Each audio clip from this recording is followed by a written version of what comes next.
সময়টা ২০২৪ সেপ্টেম্বরের কোনো এক দুপুরে সিঙ্গাপুরের একটি শীতাতপ নিয়ন্ত্রিত অফিসে ব্যস্ত সময় পার করছেন এক বাংলাদেশি তরুণ। হঠাৎ তার ফোনটি বেজে উঠল।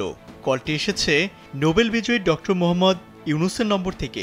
রিসিভ করতেই ওপাশ থেকে বলে উঠলেন, আশিক, দেশের মানুষের সেবা করার সুযোগ পাওয়া গেছে, আসবা নাকি? ৫৯ সেকেন্ডের এক হোয়াটসঅ্যাপ কলে সিঙ্গাপুরের বিলাসী জীবন ছেড়ে ছুড়ে দেশের পথে রওনা দিল সে বাংলাদেশি যুবক আশিক চৌধুরী। সময় কম, দায়িত্ব অনেক। দিতে হবে বাংলাদেশ বিনিয়োগ উন্নয়ন কর্তৃপক্ষের নেতৃত্ব, যাকে বলে বাংলাদেশের চিফ মার্কেটিং অফিসার। গল্পটা দেশ জুড়ে সাড়া জাগানো বাংলাদেশ বিনিয়োগ উন্নয়ন কর্তৃপক্ষ বিডার নতুন চেয়ারম্যান আশিক চৌধুরীর।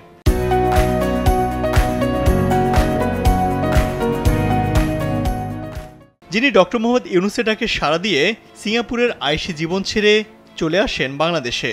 কিন্তু প্রশ্ন হলো, কে এই আশিক চৌধুরী? কি তার পরিচয়?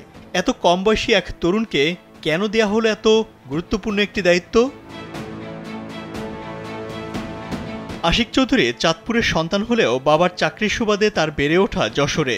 তিনি সিলেট ক্যাডেট কলেজ থেকে এসএসসি ও এইচএসসি সম্পন্ন করার পর ভর্তি হন ঢাকা বিশ্ববিদ্যালয়ের ব্যবসায় প্রশাসন ইনস্টিটিউট আইবিএতে। আশিক ২০০৭ সালে স্নাতক শেষ করেই দেশের একটি বেসরকারি আর্থিক প্রতিষ্ঠানে যোগ দেন, আর সেখানেই ছিলেন ২০২১ সাল পর্যন্ত। পরবর্তীতে উচ্চশিক্ষার জন্য যুক্তরাজ্যে পাড়ি জমান এবং সেখান থেকেই আন্তর্জাতিক ক্যারিয়ারে নতুন অধ্যায় শুরু হয় আশিক চৌধুরীর। সর্বশেষ সিঙ্গাপুরের এইচএসবিসি ব্যাংকের রিয়েল অ্যাসেট ফিন্যান্স বিভাগের সহযোগী পরিচালক হিসেবে কর্মরত ছিলেন বর্তমান বাংলাদেশকে নতুন করে স্বপ্ন দেখানো এই অগ্রদূত। নিজের কর্মদক্ষতা, উপস্থাপনা শৈলী ও যোগ্যতার প্রমাণ দিয়ে আশিক চৌধুরী ইতোমধ্যে মানুষের মন জয় করেছেন। ঢাকায় হয়ে যাওয়া বিনিয়োগ সম্মেলনের উদ্বোধনী অনুষ্ঠানে তিনি একটি প্রেজেন্টেশন দিয়েছেন। তথ্যবহুল ও সাবলীল ভাষায় দেশের সম্ভাবনাময়ী খাতগুলো তুলে ধরার সেই ভিডিও ইতোমধ্যে সোশ্যাল মিডিয়ায় ভাইরাল হয়েছে। দেশে বিদেশি বিনিয়োগ নিয়ে আসতে এই তরুণের অদম্য চেষ্টা হৃদয় কেড়েছে নেটিজেনদের। বিডার দায়িত্ব নেওয়ার এক মাসের মাথায় আশিক চৌধুরী তার এক ফেসবুক পোস্টে লেখেন, গত এক মাস শুক্র শনিবার সহ দিনে 18 ঘন্টা কাজ করেও কুল পাচ্ছি না। প্রায় 250 সিইও ব্যবসায়ীর সঙ্গে কথা বলে বোঝার চেষ্টা করেছি তাদের সমস্যাগুলো কোথায় আর কি করে তার সমাধান করতে পারি, নতুন ইনভেস্টমেন্ট কিভাবে আনতে পারি।